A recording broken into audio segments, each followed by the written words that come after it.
Ito lang yung sa'kin, kasi lahat ngayon, siyempre gusto natin kilatisin yung mga taong susuportahan natin sa 2028. It's just, ako kasi, I will support whoever na mga tatakbo, okay? But definitely, I will support Inday Sara. Wala tayong kaduda-duda dyan. 1,000,000% yan, hindi yan magbabago. Pero dahil nga dito sa bagong statement ni Guanzon na may alam siya na pandaraya na ginawa ni Lenny, ang sa akin lang, sana ilabas niya to. Kasi nakikita ko, lalo siyang mamahalin ng tao. Sana palangga, okay? Ako, I declared already my support to Attorney Guanzon. But ako, bilang isang hindi politiko, nasabi ko nga whether ikaw ay dilaw, pula, kaya nga sa, 'di ba, camping si Attorney Guanzon, 'di ba? Tagal tayo sa mga kakamping noon. Pero ako natuwa ako sa kanya dahil nga nanindigan siya as kakamping na talagang yung pagtuligsa niya sa mga magnanakaw, sa mga Marcos since sa political career niya, nandoon 'yon. But sana ilabas nyo na po. Okay, Attorney Palangga, Attorney Guanzon, ilabas nyo na kung ano yung nalalaman nyo na pandaraya ni Leni Robredo. Hindi dahil tapos na yung eleksyon. Right? Hindi mag-a-agree ba kayo? Hindi dahil tapos na yung 2016. So parang move on na tayo. Kailangan ilabas for fairness whether ikaw ay kakampik, bangag, kailangan malaman ng taong bayan ano ang ginawa ni Robredo. Kasi tatakbo na naman yung ano na yan, yung lutang na yan.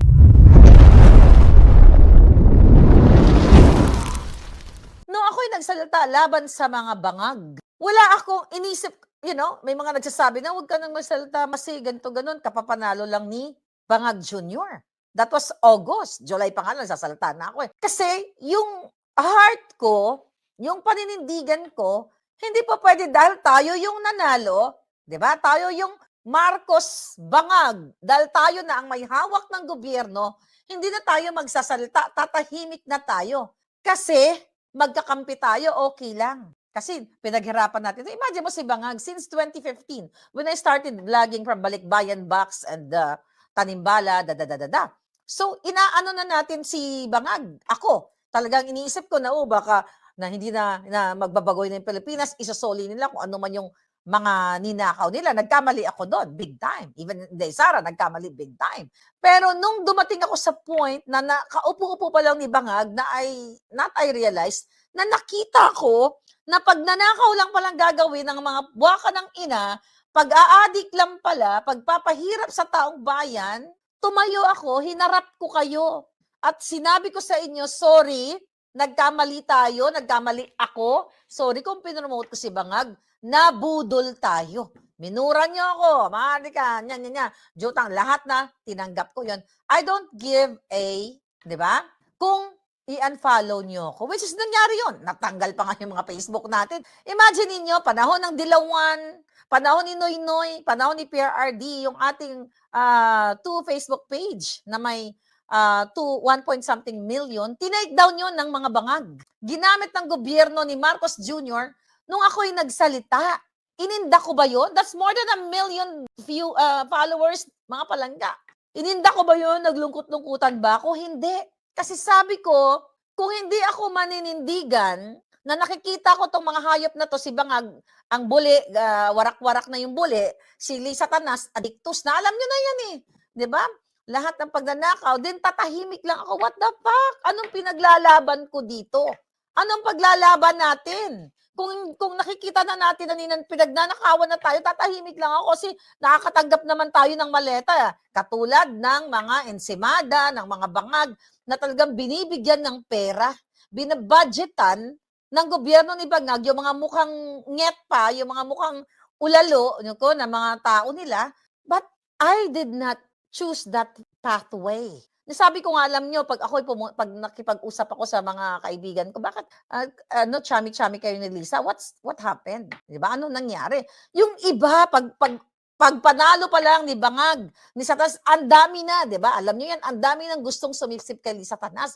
Ako hindi ko na kailangan sumipsip, nandoon na ako. But I chose to speak up dahil nakita ko yung kanilang pandaraya, dahil wala akong vested interest. Wala akong balak magpa-appoint, which is I'm not qualified, di ba? Kasi, enabled, para ma-appoint ako, you have to renounce your citizenship. Yun ang hindi alam ng mga tanga, di ba? Pero bakit ako nagsasalita ng gano'n? Sana Attorney Bing. Pero hindi ko ano bang latest niya. Sana Attorney Guanzon, para lalo kayong mamahalin ng mga kababayan natin, please, i-expose nyo kung paano nandaya. Mahal na kayo eh. Diba? Love na namin kayo eh. Pero yun, since sinabi nyo po yan, palangga, okay, ilabas nyo ano yung pandaraya na ginawa ni Lene Robredo at ng camp niya. Kasi gusto naming malaman bilang mga taga-Masid. Hindi po pwede kasi yung magkakampi tayo, nalaman ko na mandurugas ka, nag-a-addict ka, ititikom ko na lang yung bibig ko. Katulad ng ginawa ni Amy Marcos, ni Mangga, na alam pala niya, day one pa lang, fetus pa lang si Bangag, sumisinghot na ng pulburon. Di ba? Nakita niyo yung timeline? Tapos, ang sabi pa, sinungaling si Marlaca, inantay pa. Di ba? Nung nilabas ko noong 2024, kami dito, in-invite ko si Spooks. Kung talagang may pagmamahal in isang tao, katulad ni Mangga, okay? Alam pala niyang addictus ang kanyang kapatid. Bakit pa niya piner kay Inday Sara kung true friend siya ni Inday Sara? Kasi kung kaibigan mo, hindi mo ipapahamak ang kaibigan mo. Hindi ka gagawa, for sure, hindi naman alam ni Inday ang nangyayari sa loob ng bahay ni Bangag. So dapat, noon pa, kaya wala tayong tiwala dyan kay Mangga. Okay?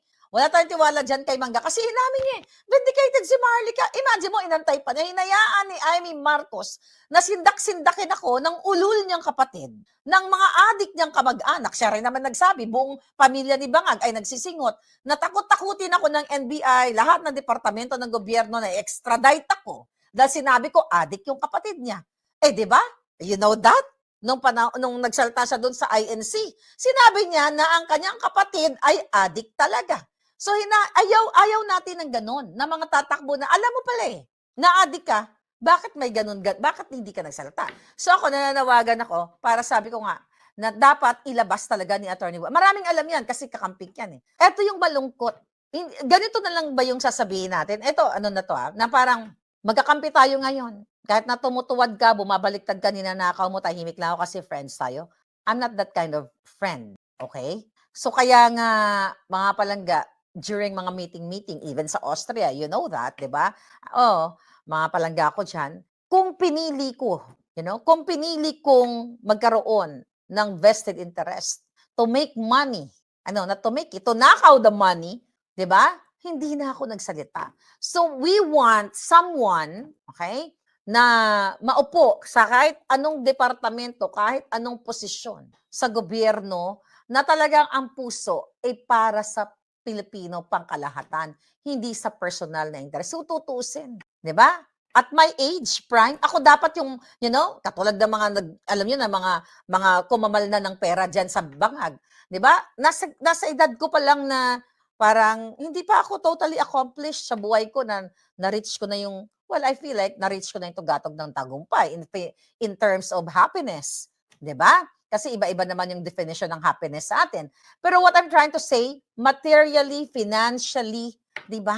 Ando na ako Nakaibangag na ako Sila nga, di ba?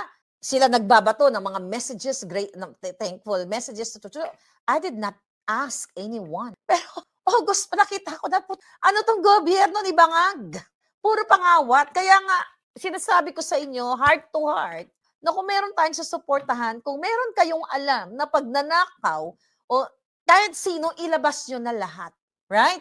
Hindi po pwede kasi kakampi natin. Yes, boy, gising. Nami mag-retire sa Banwa naton. Yes, tama ka dyan palangga. Nami, gidi. Ngayon, yung simpleng buhay lang, pero hindi kasi po pwede na magkasama tayo ngayon kasi nakikinabang ako sa'yo. Nakikita ko, magnanakaw ang hayop kang jutang Jenemisa. Titikom ko yung bibig ko. Hindi ganon. Meron pa akong, I think kailangan ko sabihin. Nasabi ko na rin siguro to sa dami ng mga eksena. Parang natanong ako, hindi ka ba pinigilan ng family mo o people that close to you na magsalita? Mga ganyan-ganyan. Meron, mga nagsasabi sa akin, pero anong sagot ko doon? Hayaan nyo na lang ako. Kasi kung hindi pipigilan niyo ako, para akong pinapatay na dahan-dahan. Kung mamamatay lang din naman ako sa pakikipaglaban sa mga putang inang itong mga kawatan na ito, mas masarap mamatay ng lumalaban kaysa itigim ko yung bibig ko, mamamatay ako sa sakit sa puso, O sa stress kasi natatakot ako dahil kakampi ko si Bangag, ganyan-ganyan, kinampanya ko, hayaan ko na magnakaw, itikom ko na yung bibig ko, kasi baka murahin ako ng mga followers ko, baka unfollow ako, hindi gano'n. Kaya sabi ko sa nagsabi sa akin nung time na yon, na pag-isipan mo muna kasi ang kalaban mo, gobyerno, mas masarap mamatay nang lumalaban ka na na-express mo kung ano yung alam mo, kung ano yung katotohanan. And this is me. Hanggang ngayon, hinahunting pa rin ng mga kalaban, may mga assassins pa rin, but syempre nag-ingat tayo. Magpaging mapagmatsyag tayo. Okay? Ang dami na ngayon na dumidikit o sumisipsip kay Inday Sara. Normal lang yan. Pero ang nakikita ko, ganun talaga ang politik. Pero sana magkaroon talaga ng matinong leader ang ating bayan. It's so sad. Dahil sa history ng buhay natin sa Pilipinas ay puro pagtatraidor na lang. Di ba? Puro pagtatraidor. Balikan na nga natin ang pagsakop sa atin ng Espanyol, Hapon, Amerikano, Banyaga, lahat na. Puro tayo, taas noo, kahit kanino, ang mamatay ng dahil sa'yo. It's sad, okay? Walang kalayaan ang Pilipinas. Yun ang katotohanan.